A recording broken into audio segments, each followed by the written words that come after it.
sending them back, and then they're schooling, they're learning, they're coming in legally. We have a lot of that going on. But we're taking care of our farmers. We can't let our farmers not have anybody, these are these people, you can't replace them very easily. People that live in the inner city are not doing that. Oh, wow. We have some breaking news. It turns out that if you deport all your farm workers, nobody's around to pick your crops. Groundbreaking stuff.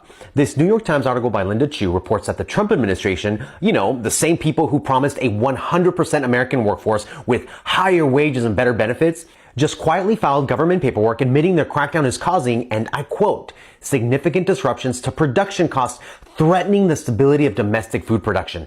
They wrote that with their hands and submitted it to the federal government. So what's the master plan? Now, stay with me here. Their plan is to bring the immigrant workers back. The ones that they just deported, except this time they're gonna pay them less. Because in 2025, out of more than 400,000 farm job postings that legally required an American applicant first, 182 Americans applied. 182. And a farmer in Colorado said it so the rest of us didn't have to. We can't farm without going back to guest workers. Going back. Billions spent, families destroyed, people died, and the conclusion after all of that is, okay, fine, we need them, but let's slash their pay by up to $7 an hour and make them live in employer-owned housing. A New York Times journalist called it exactly what it is, indentured service. That's the 100% American workforce they promised you. We have seen how horrible these ICE raids have been. And nobody has been more vocal about this than, of course, the Trump-supporting farmers in the United States.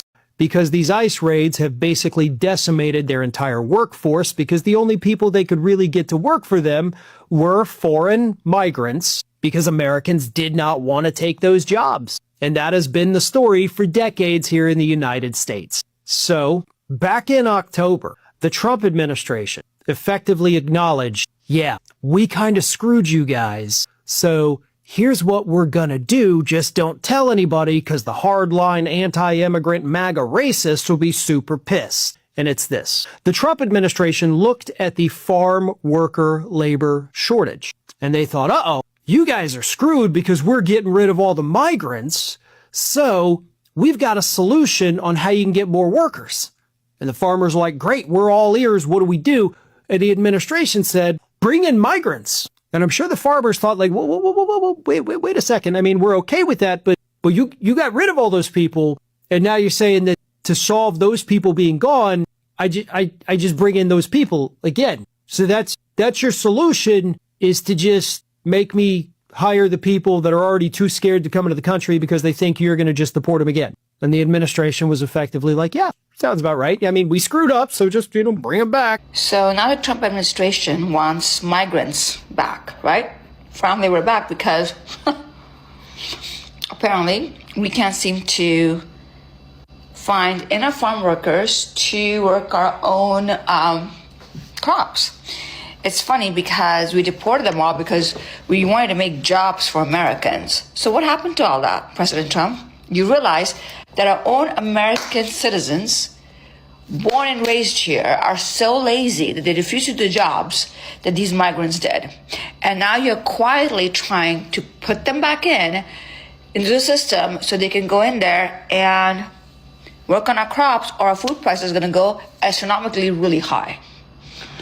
I mean, the hypocrisy and the irony of this all is literally shocking to me. So Trump wants all the immigrants back? Yeah, he's offering incentives. So did you know that during World War II, a lot of the Mexicans were brought here specifically to keep the economy going? Because all of the American men had to go to war. So they brought Mexicans to work the crops in the fields.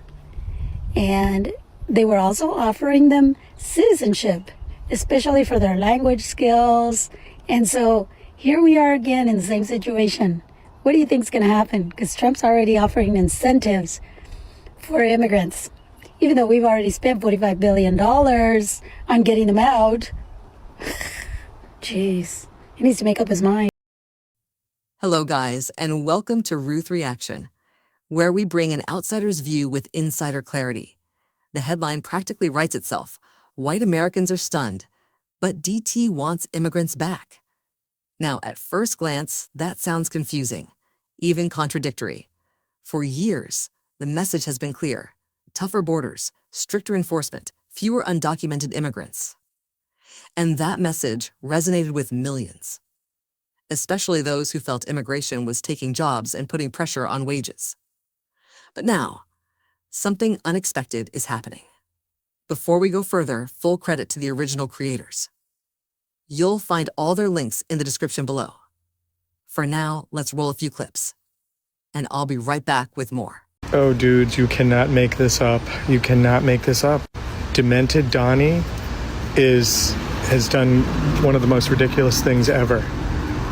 So, he used ICE to deport, millions of undocumented workers, and now there's a huge shortage of farm workers. So now the Trump administration wants to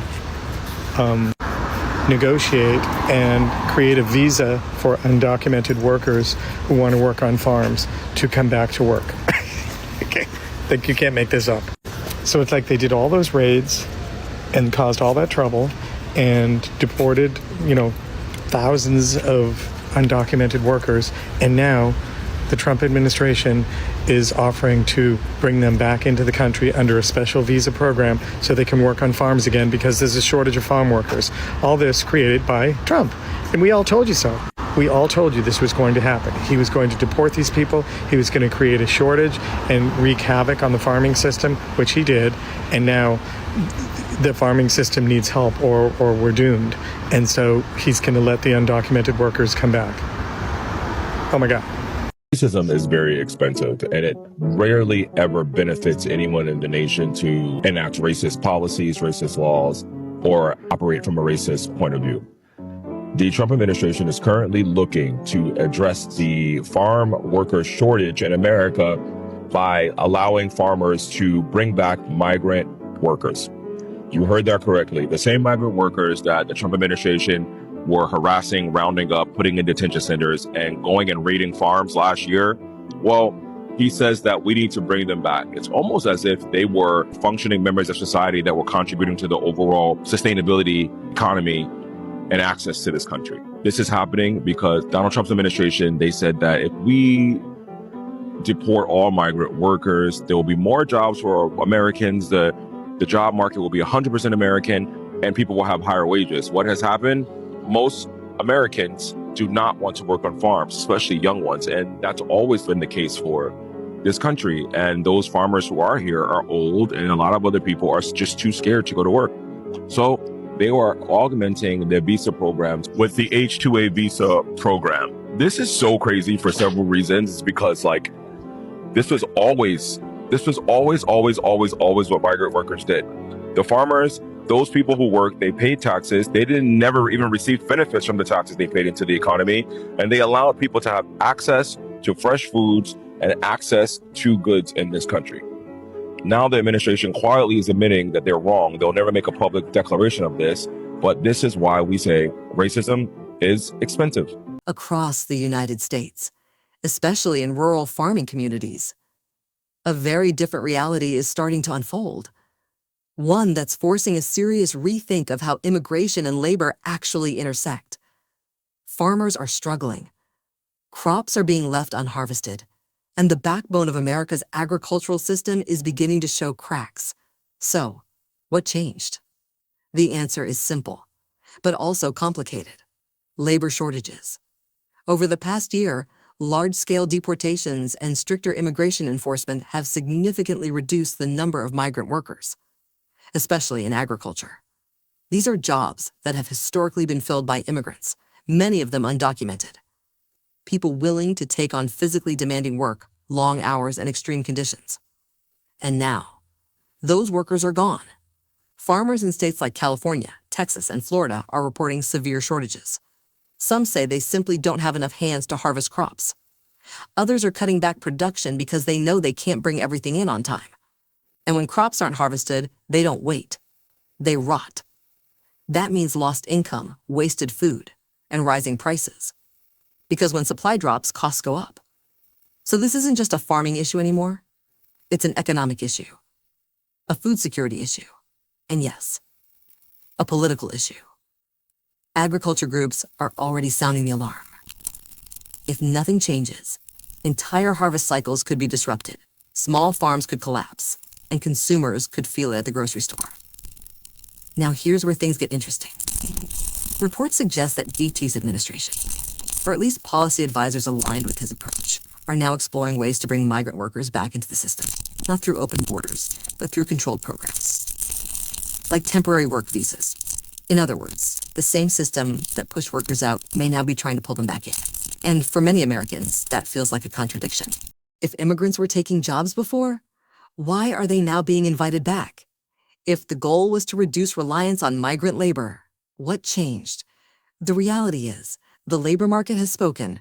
For years, there was an assumption that if immigrant workers left, American citizens would step in. But that hasn't happened, at least not at the scale expected. Because agricultural work is tough. It's seasonal, physically demanding, and often less attractive compared to other opportunities.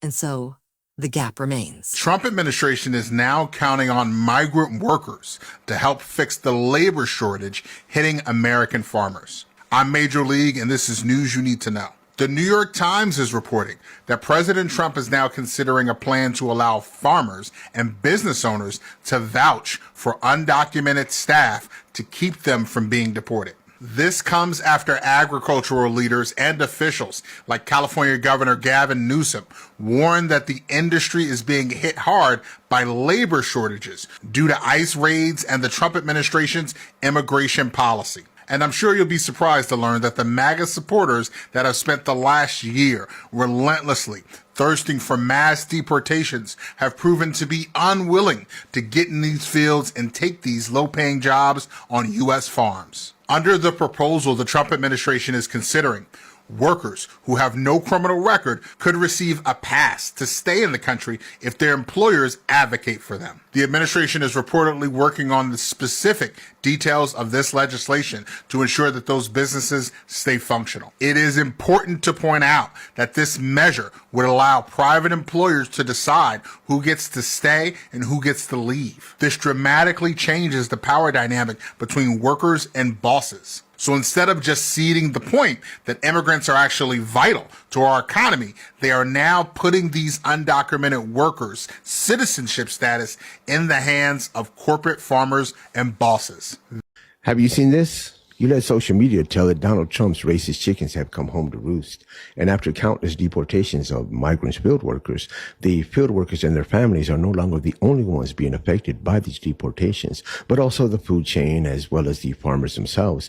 And as a result of this, Donald Trump's administration has made revisions to H-2A that would allow farmers to more easily hire migrant field workers to work their fields. About time, right? Sound like a win? Yeah, well, let's take a step out of the shallow end of the pool and dive a little deeper. These revisions would cut the farm workers' pay from anywhere from $1 to $7 an hour, depending on which farm you worked. It would also allow for the deduction of housing from what's left of that farm workers' pay. The housing policy is what's made that menial pay amount to anything. The deduction of that housing would make the people out in the fields virtual indentured servants or modern day sharecroppers. Now, no one should be surprised by this. They've always tried to use our people against our people since way back when. During the Chicano movement, they tried to use migrant workers in order to undermine the bargaining position of the United Farm Workers, to undermine the entire movement itself. But there's something else that I want to make clear to you. Check this out. Donald Trump's revisions would take away money from migrant field workers who are overwhelmingly people of color and push that money towards the employers that are overwhelmingly white. You think that's a coincidence? Donald Trump's revisions didn't fix racist policies. They codified them. I've said this so many times before, and I'll continue to say it. Sleepwalking is not woke. If you're not part of the struggle, you yourself are the struggle. Some farmers have turned to automation, investing in machinery to reduce their reliance on human labor. But technology only goes so far, especially with delicate crops that require careful, precise handling. So what's left? For many, the answer is clear. Migrant labor isn't a convenience, it's a necessity. Supporters of this shift argue this isn't about reversing immigration policy, but adapting to economic reality. The goal, they say, is to protect American agriculture, stabilize food production, and prevent long-term damage to the industry. From that perspective, expanding temporary worker programs makes sense, giving farms access to labor while maintaining control over who enters the country and under what conditions. But critics see a contradiction. On one hand, there's a push for stricter enforcement. On the other, an acknowledgement that the system depends on the very workers being pushed out. Which raises a bigger question. Is this really about immigration, or about how the economy relies on certain types of labor? And beyond politics, there's a human side that often gets overlooked. Migrant workers have long been the backbone of U.S. agriculture, traveling long distances, working grueling hours, and ensuring food makes it from farm to table.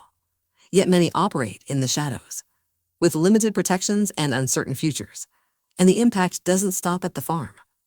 When farms struggle, the ripple effects spread to truck drivers, suppliers, retailers, the entire supply chain. So what we're seeing now is more than a policy shift. It's a moment of reckoning. A moment where long-held assumptions are being tested by real-world outcomes, where ideology meets reality. For some Americans, this isn't surprising. For others, it confirms what they've been saying all along. Immigration and labor are deeply intertwined, and trying to separate them comes with consequences. And as we watch this unfold, apparently they deported so many farm workers that they're now reaching out to migrant farm workers. So what do you think? Is bringing migrant workers back the right move? Or does it contradict everything we've been told before? Let me know your thoughts down in the comments. I really want to hear where you stand on this. If you enjoyed this video, I've got another one right here that I think you'll find just as interesting. Go check it out. And don't forget to like, subscribe, and share. It really helps the channel grow and gets this conversation in front of more people.